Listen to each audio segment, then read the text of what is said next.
Alright, welcome back to Let This Grieving Soul Retire Anime Review, episode number 8. We are here reviewing the 20th episode of the series, called I Want to Hand Out Gifts to Everyone.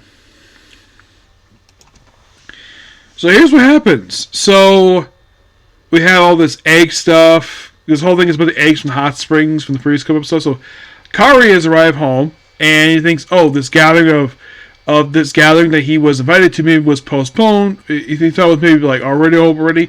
Nope, it was postponed because of him. And he's invited. So Serial, Liz, and Tio think they're going to be the plus one. They think Ark, nope, don't cancel Ark, he's already invited. So he brings his vice chief with him. Not a bad idea, because she is a pretty lady. She took out her glass and she basically did all the smoothing things over. And then, of course, we see him wearing a tuxedo. Yes, a tuxedo. And we see her in her outfit, which, yes, Molly does a great job of voicing this woman. Yes, Molly Cerisi. I met her back in 2023. I even got a picture with her, too. I got her to sign my copy of Akame Got Killed because she is the voice of Akame. Yep. So, they go to the party, and then notice, apparently for some weird reason, we see one of the knights greeting one of the maids, and we find out later, this particular maid is actually the first princess. And what? She's a maid? Yeah, apparently this is something that Ark's family had discovered. Apparently something back to the first emperor, where it is as sort of a game to basically blend in to keep an eye on people. Yeah, let's let the princess disguise herself as a maid and give her a box of eggs. And so all these eggs basically later sprung up, and of course, basically, in order to persuade him, we had this sneaky food on the table, because we discovered that Lisa is there. Actually, Sirius is there, just waving, and of course, we see, Legacy under the table eating food, which is funny. And I do appreciate, though, the fact I got a chance to see these three very beautiful women wearing these nice dresses. I'm like, damn, these women are gorgeous. And the thing is, all three of these ladies love Kari, and he is not interested in them at all. I'm like, why? You have three beautiful women who are in love with you, two of whom are sisters, and you're not interested? What is wrong with you, dude? That's why I tend to wonder about, so... And then the guard calls him for this whole hiding food, and he's like, "What's that?" You know, they're probably nothing. And it turns out it actually is something. We have a guy wearing a fox mask, and then the first person to spring the axe is Lisa.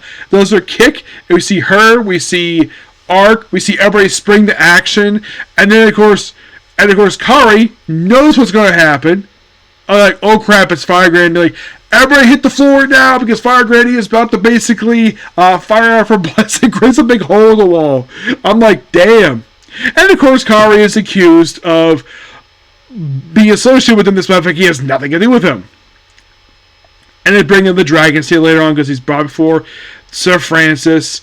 And by the way, the first time basically he was to avoid being arrested was because there's a young nobleman who is basically a little younger than Tio, which of course she owes him a favor. She owes him big time for over the mass incident, which he had to politely brought it up, and she's don't bring it up again. But she does owe him. So yeah, that's that situation. The second one basically is the Fox incident, and then of course him and the Grandfather testify. Yeah, they have nothing to do with it. They're like, really? Of course, he thinks that somehow he is. Everybody thinks he has a bunch of plans in his head, and Kari has no idea what the heck is going on. He is completely oblivious to all this stuff. So, and to bribe him, and because of this little incident, he is bribed by the king with this very special rug to have him go on the quest. And knowing him, he's probably going to bring Lisa and Tio along, because they're much stronger than he is, because he's also a level 8 hunter. I wouldn't be surprised, he's tasked with guarding the king. I would not be surprised he brought along them as basically as backup. I would not be surprised about that. But pretty good episode overall, and we have 4 more to go, and then we're done. Also, by the way, the king himself, he reminds me a lot of the guy who voiced it. I don't know if it's really him or not. He sounds a lot like the king from the Aristocrats that Rule the Adventure. Appearance-wise, looks almost exactly like him. I thought it was the same guy when I first saw him. And like, oh, here he is. And like, the same voice actor. It could be because same dub company, but I have no idea. But it sounds like him. I have a look. I don't know what the guy's name. All I know the guy is, he's the king of this country. And his daughter's got blue hair, and he's a blonde. I'm guessing at the blue hair. She got the blue hair probably from her mom. That's probably my guess, anyways. Yeah. So that's pretty much it for the video. Please be sure to like, comment, subscribe to notifications. Next up we have is Case Closed, and it's back to Vermilion Gold. Okay, thanks you. Bye.